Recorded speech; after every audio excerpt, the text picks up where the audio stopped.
This is Griff Ruby again with part 5 of my series on Sedevacantism, the Catholic Perspective.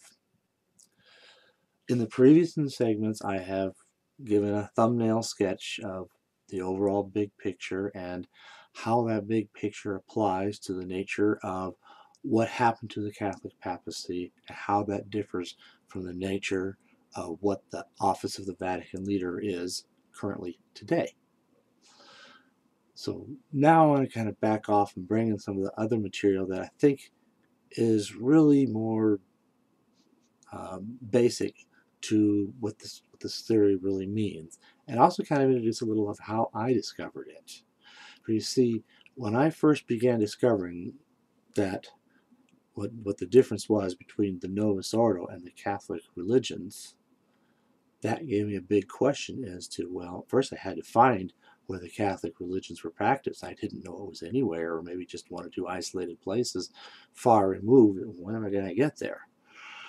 But I was going to make that investigation, and I did.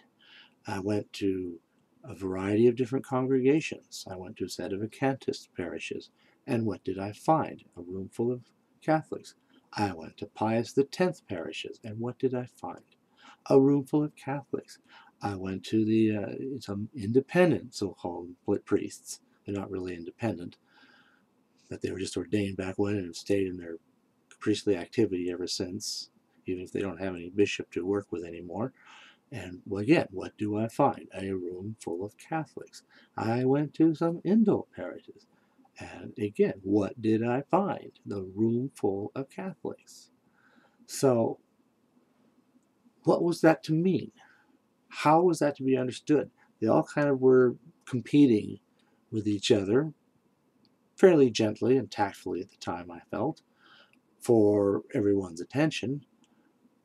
But I think a lot of times people make their choices according to what's practical, given their own, where they live and things of that nature.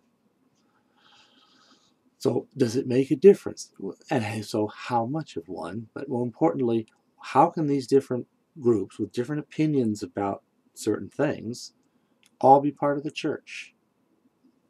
And that was one thing that I didn't understand until one day I was reading Lumen Gentium, and then I saw what it did. I saw what it said.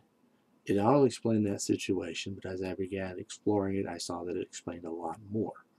But the first thing I saw when I came across subsistion was that you could have Catholics in good standing in their organization.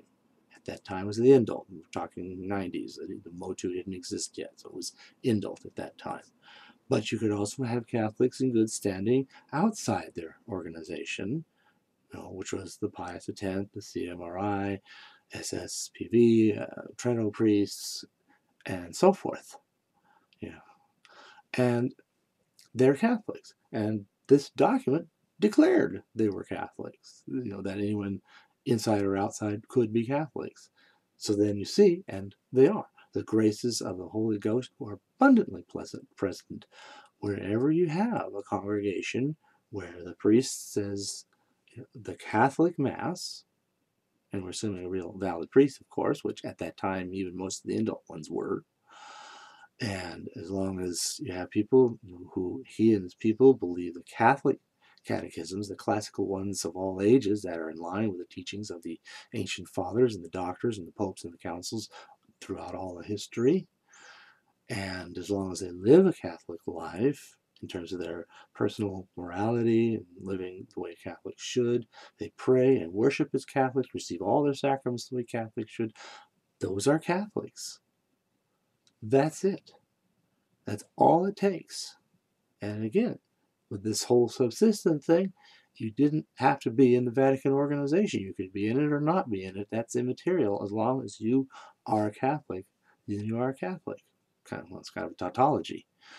So that was a very important thing. It tells me something very important. It tells me that regardless of what we think or believe or know about some of these more circumstantial details, particularly about our present circumstance, it tells us that we're Catholics and we need to be respected. We deserve respect from each other.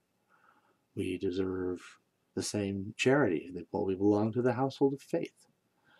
So the nature of these disagreements are not over doctrinal matters. They're really not.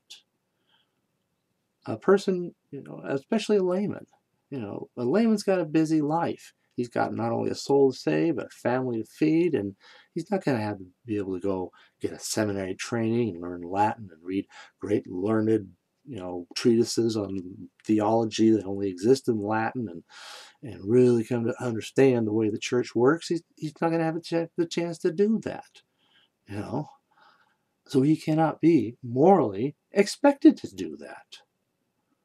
So he could be ignorant about who is or isn't Pope, or what a Pope would or wouldn't be capable of doing as Pope.